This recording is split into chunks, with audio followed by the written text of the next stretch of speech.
Have you ever felt lost, untethered, searching for something more? Welcome to Angelic Footprints, where the spirit meets the road on a journey to self-healing and rediscovery. I'm Dagmar, your host, psychic medium and seasoned traveler. Each week, we'll explore the world of angels and personal transformation. We're going to dive into compelling histories and captivating mythology. You're going to hear remarkable, real-life angel encounters and discover how you too can connect with the angels guiding your path.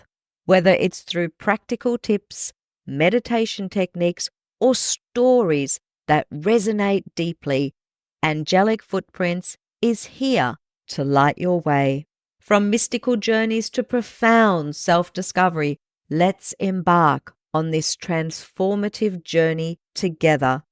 Are you ready to find your angelic guide? Then subscribe to Angelic Footprints today and step into a world where angels walk beside you every step of the way. Angels, spirituality, healing. Let's ignite your transformation.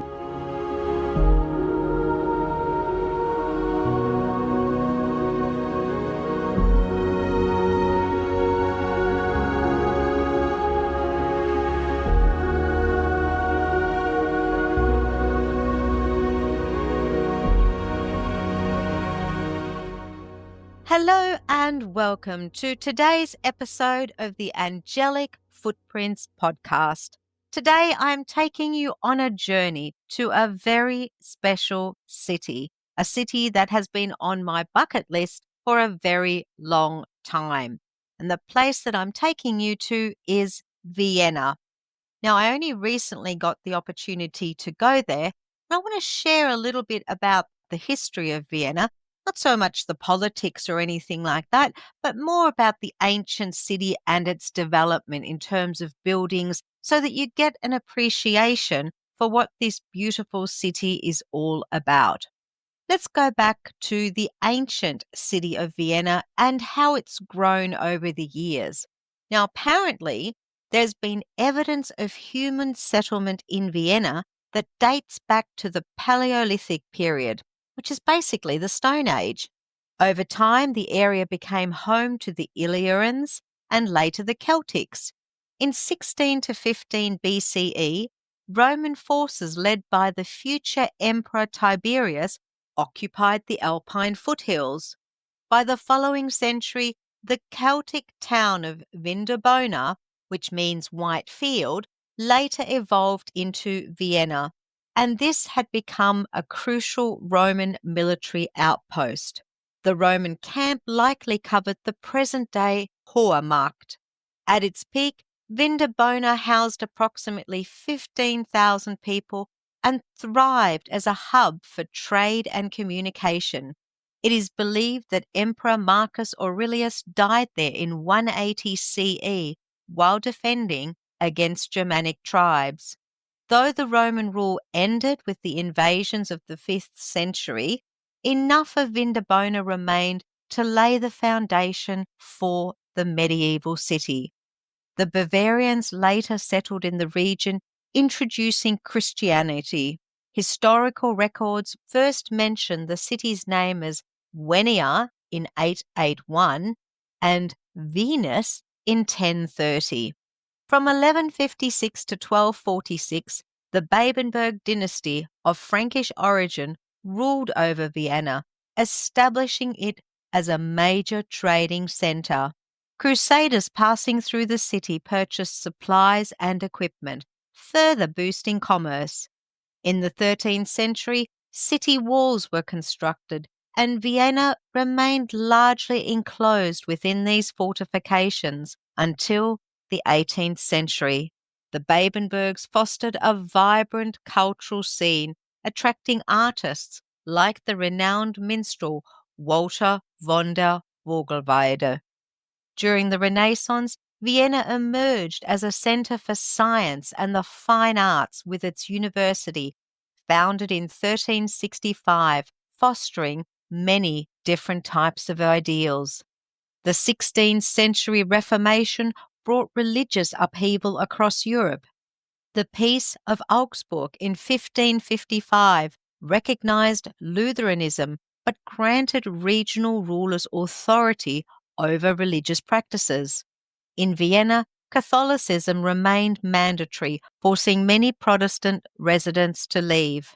During this period, the medieval walls were replaced by new fortifications, and the Hofburg Palace underwent expansion.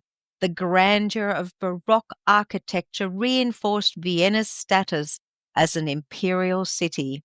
In 1679, a devastating bubonic plague outbreak killed nearly a third of Vienna's population. By the early 18th century, opulent palaces and grand residences transformed the urban landscape. In 1704 to 1706, an additional line of fortifications, the Linien Wall, was built to protect Vienna's expanding suburbs. Prominent architects like Johann Bernhard Fischer von Erlach, his son Joseph Emanuel, and Lucas von Hildebrandt left lasting marks on Vienna's skyline. During this era, an influx of immigrants and the rise of manufacturing signaled Vienna's shift from a trade-based economy to industrialization. Cultural life thrived, and theatrical performances gained popularity, particularly through Joseph Anton Stranitzky's Viennese impromptu theatre and its character Hans Wurst. In 1845, Vienna's population had grown to 430,000 people, reflecting the rise of the middle class and a blossoming of arts and culture. The Biedermeier movement influenced design, while composers like Joseph Lanner and Johann Strauss I popularized the Viennese waltz. Vienna's transformation continued with urban renewal projects. In 1857, its medieval inner ramparts were demolished to make way for the Ringstrasse, a grand boulevard lined with magnificent public buildings. Improved infrastructure, including clean water, the Danube regulation, and gas and electric utilities, spurred economic growth. By 1861, Vienna gained self-governance, and in 1890, its suburbs were integrated into city administration. The Gürtel Ring Road replaced the Linien Wall, and the city flourished culturally, with contributions from Brahms, Bruckner, Mahler, and operetta composers like Johann Strauss II and Franz Lehár. At the dawn of the 20th century, Vienna had nearly 2 million residents and was a breeding ground for influential ideas. Figures like Sigmund Freud, Theodor Herzl, and Adolf Hitler were shaped by their time in the city. The Art Nouveau movement flourished, led by Otto Wagner, Gustav Klimt, and Egon Schiele, while the Second Viennese School revolutionized music. World War I saw Vienna swell with refugees, but with the fall of the Habsburg monarchy in 1918, Austria became a republic. The 1920s brought progressive social policies, earning Vienna the nickname Red Vienna. However, economic and political instability led to the authoritarian rule in the 1930s. Nazi Germany annexed Austria in 1938, and during World War II, Vienna suffered heavy bombing and destruction. After liberation in 1945, Vienna was divided among Allied powers until Austria regained independence in 1955. Despite 20th century upheavals, Vienna remains a global diplomatic center, hosting organizations like OPEC, the OSCE, and various UN agencies. Today, the city blends its historic legacy with modern innovation, continuing its role as a cultural and political hub in Europe. With that kind of a background, is it any wonder that Vienna was on my bucket list? And today I want to share with you some of the wonderful buildings that I got to see where angels feature prominently. The first of these is a historic monument known as the Pestsäule Plague Column, which basically means the column of pest. The Wiener Pestsäule, also called the Trinity Column, stands in Vienna's historic Graben Street. It was built after a deadly outbreak of the bubonic plague in 1679. This monument serves as a reminder of that tragic time and symbolizes Vienna's strength in overcoming hardships. As I already mentioned, in 1679, Vienna was devastated by a severe plague, and that plague killed tens of thousands of people in just a few months.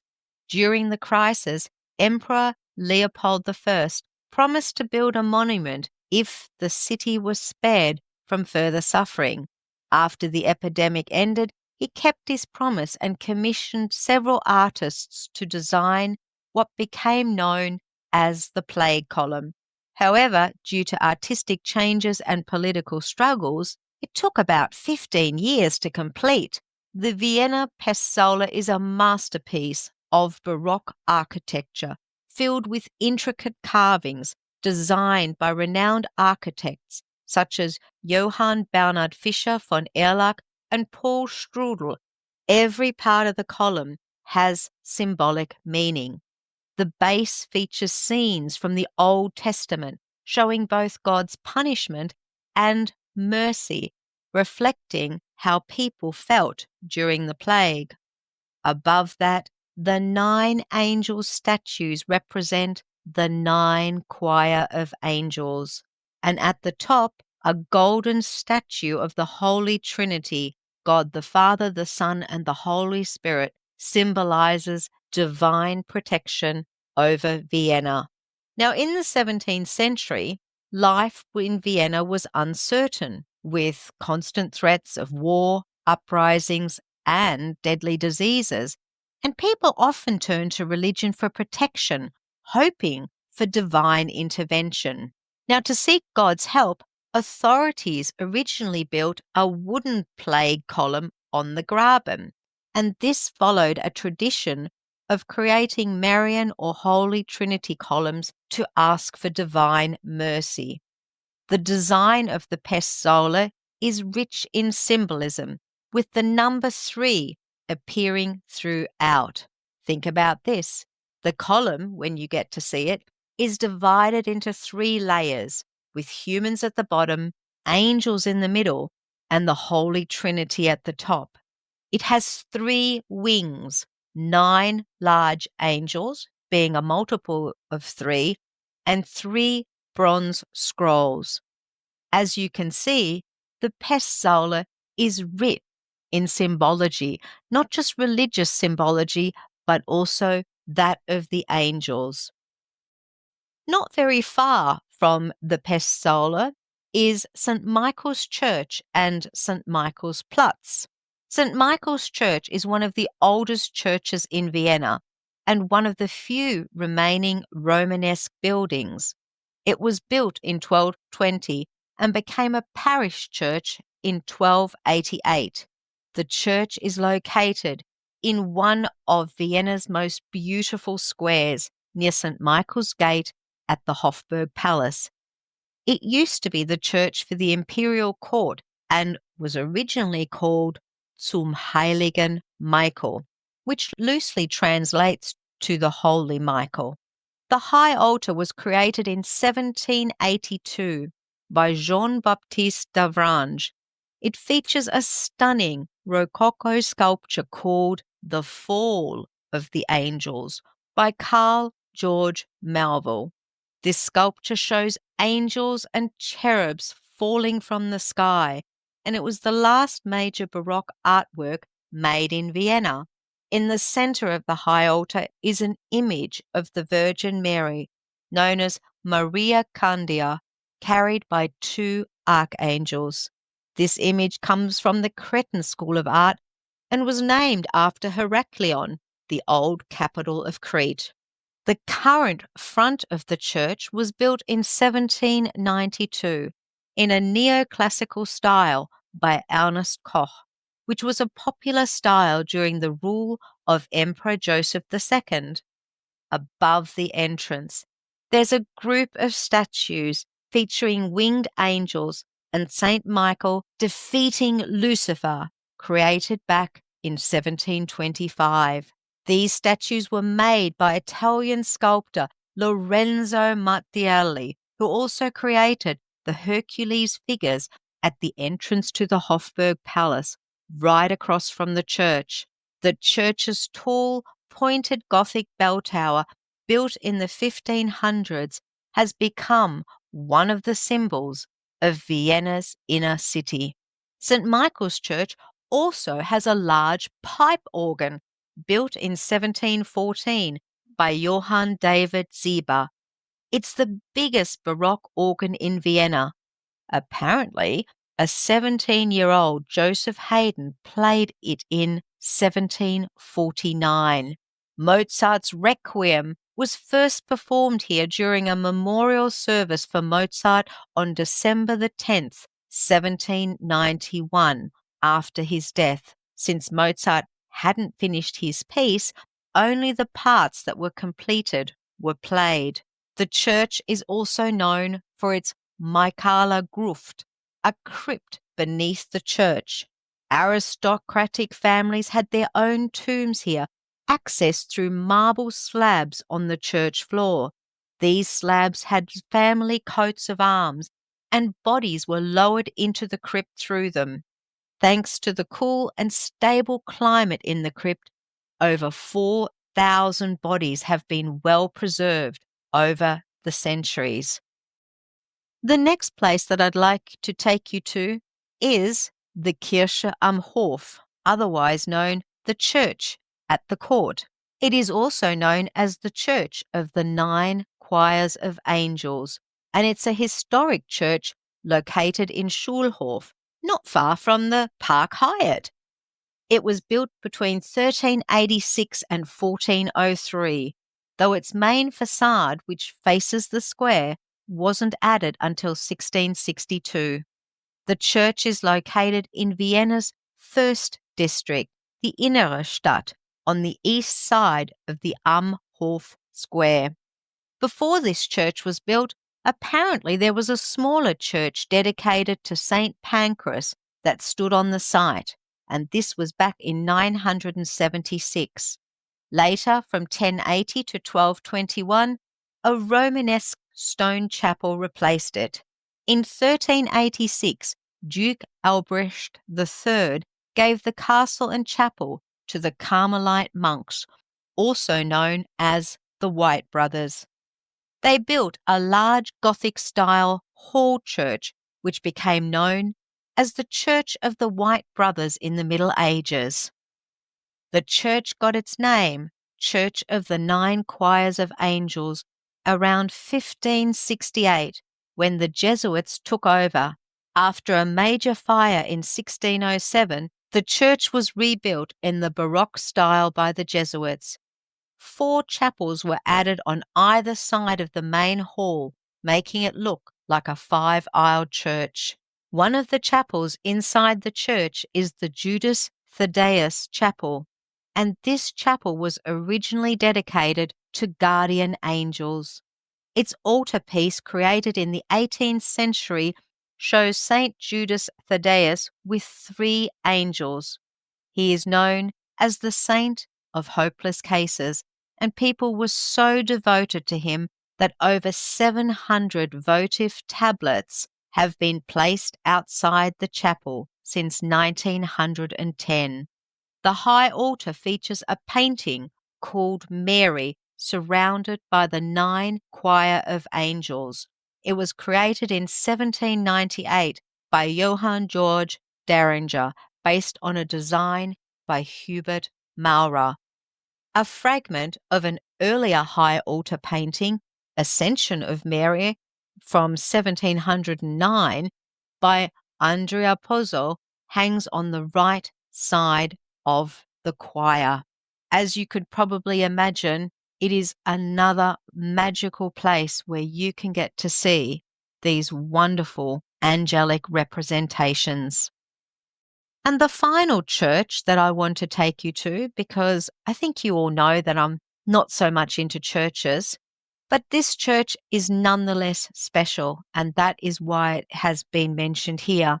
It is called Karlskirche, or in English known as Charles Church, and it's a stunning Baroque church located on the south side of Karlsplatz in Vienna. It is considered one of the city's most impressive landmarks and the finest Baroque church in Vienna. Dedicated to St. Charles Borromeo, a leader of the Catholic Counter-Reformation in the 16th century, the church reflects both faith and imperial influence. The church's design was planned by Carl Gustav Heraeus, an imperial official, to highlight the connection between St. Charles Borromeo and his royal supporter. Above the entrance, a relief sculpture represents important virtues, with a statue of the saint standing at the top. This sculptural design continues onto the upper level of the building, which was a feature added by the architect Johann Bernhard Fischer von Erlach. One of Karlskirche's most striking features is its pair of massive columns, which are decorated with spiral reliefs showing scenes from St. Charles Borromeo's life. These columns are meant to resemble the biblical pillars Boaz and Jachin, which stood at the entrance of Solomon's temple in Jerusalem. They also reference the pillars of Hercules, a symbol of imperial power. At the church's entrance, angel statues represent figures from both the Old and New Testaments. Although Karlskirche is mainly a Baroque church, it incorporates influences from different architectural styles over its long history. The original church on this site was built in the late Romanesque and early Gothic periods, around 1220 to 1240.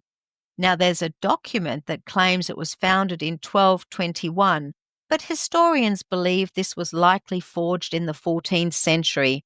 Over the years, the church has undergone several changes, but its current appearance has remained the same since 1792. I do encourage you to go and see this beautiful Viennese landmark, because truly angels are a prominent feature on the front of this building. Now, moving away from churches, I want to take you to the Guardian Angel Fountain. In German, that translates to Schutzengelbrunnen, and it's located in Rilkeplatz, and it's not far from Karlskirche. There is an octagonal stone column, and this features a statue of a guardian angel with a child. 4 sides of the structure are adorned with fountain sprouts, each with a dragon figure bearing the Vienna coat of arms on its chest. These figures were cast by Anton Dominik Faunkorn, then working for bronze and iron caster Joseph Glanz, based on a design by Johann Baptist Preleithner. The use of iron in fountain architecture was groundbreaking at the time, marking the first instance of its application in a Vienna fountain figure.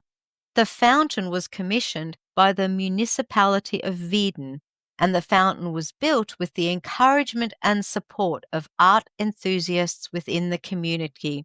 It was designed by architects Eduard van der Nul and August Sicard von Sicardsburg. Historical records differ on its unveiling date. Some cite December the 21st in 1843, while others mention August the 30th, 1846. This discrepancy may be explained by the fact that Paulanerplatz initially received only a basin connected to the Kaiser Ferdinand water pipeline in 1843, while the full fountain was completed in 1846. Another beautiful angel landmark that again is worthwhile seeing. I want to finish today's episode with sharing with you a lovely story. When I was in Vienna, it was in the afternoon. I was there with my husband and we wanted to have a coffee because all of this sightseeing really does take it out on you. And Vienna is well known for these magnificent coffee houses. So we went and had to stand in a line because this coffee house is very, very popular. And we were ushered in to a table. Now, I'd like you to imagine a room that is quite large, but every table is closely packed together and every table is packed full with visitors, with people who are coming to have their afternoon coffee. We were placed at a table, and right behind that table was this beautiful angel figurine. Now, I couldn't have selected that table if I wanted to, but it showed me that all the places that I'd seen, all the places that I'm sharing with you are absolutely right for sharing on the show because you get to see these magnificent landmarks, these magnificent places, and you might even find that it sparks your interest in a greater divine, in really connecting with that part of ourselves that has more meaning, the part of ourselves that is not just about the everyday world, but about in something magical. I'd like to thank you for listening to today's episode. And if you found this episode valuable, please share the information about the show with 3 people who you believe would find it beneficial. If you enjoyed the show, please consider leaving a 5-star review on the platform where you're listening. You might even find yourself at a crossroad in your life, and if you are looking for guidance and inspiration, I'd love to help you find your path with a spiritual angel reading. Contact me on info@dagmarbryant.com for more information and to make a booking. Until the next episode, blessings, and may your life be filled with hope and inspiration.